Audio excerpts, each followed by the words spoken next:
This passage comes at a great and crucial time for our connection groups. As you're going to be hearing more in the weeks and months to come, we as an elder team have really been talking a lot lately about how important and how central our connection groups are to who we are at Cornerstone and what we want to be doing. We want to be, just like Jesus told us in the Great Commission, to be making disciples, to be teaching them to obey everything that he commanded. And we believe the best context we have for raising up disciples is in the relationships that get formed in our connection groups. And I think as we look at Mark chapter 11, we're going to see Jesus highlighting one of the central issues that you as connection group leaders have to face, which is trying to get past appearances to the reality of the spiritual lives of the people that are in your group. So the story unfolds in this way. At the beginning of chapter 11, we're entering a new stage of the Gospel of Mark as Jesus is now entering Jerusalem. And there's these, crowds that are joyfully greeting him as he's coming in. But we know from how this gospel is going to play itself out that their commitment to him is shallow. They may be saying Hosanna, welcome is he, comes in the name of the Lord, all those kinds of things. But in just a few days, they're going to be shouting, crucify him, right? The outward appearance doesn't tell you the reality of what's in their hearts. And then we get this odd story of Jesus cursing the fig tree. And it's the bookends of Jesus cleansing the temple. And I think there's a connection between these two things, right? So from a distance, the fig tree looks like it's fruitful. And from a distance, the temple looks like a place where God is honored.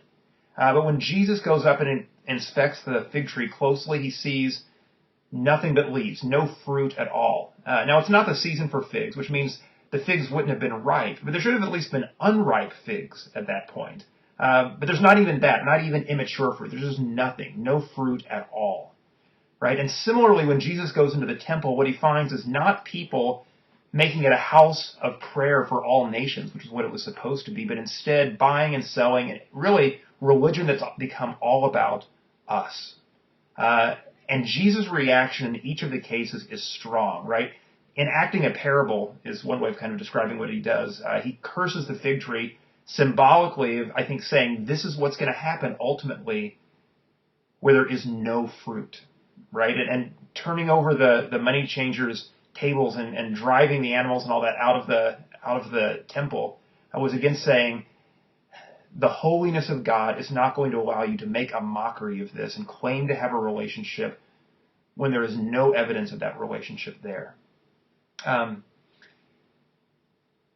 this inspires a talk about prayer, right? As the disciples are amazed at Jesus' ability to curse this fig tree and cause it to wither instantaneously. And I think some of these passages are among those that have been most misunderstood and abused with prayer. And here's a good principle as you're talking about your connection group to remember.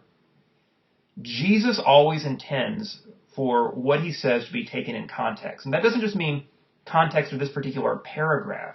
I mean, we have to think in terms of the whole book of Mark and what he's been teaching. Remember, in the last few chapters, what Jesus keeps saying, things like, deny yourself, take up your cross, follow me, right? That is the claim. The claim is, you have to die to your old self and live completely for me. What we often want to do is take some of these promises about prayer and detach them from the overall context of discipleship, which is that our whole lives are supposed to be oriented toward God. I mean, think how odd it is in the same book where Jesus has just been saying, deny yourself, for us to then take this passage in chapter 11 and say, well, I just believe hard enough, God has to give me a Mercedes, right?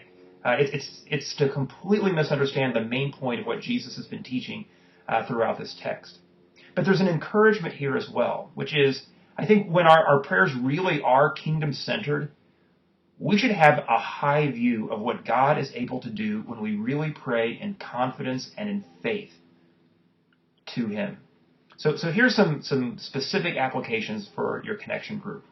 I think this would be a great time to ask questions like, are we really being honest with each other? Are we being open and transparent about the reality of what is going on in our lives? Or are we sort of putting on a mask to disguise things? Maybe you as a leader, maybe there's things you haven't been disclosing to your group struggles you've been going through, and maybe your authenticity could help encourage them to be more authentic. Or maybe you could ask, so what evidence, if a person looked at your life closely, what evidence would they see and say, that is clearly God at work in you?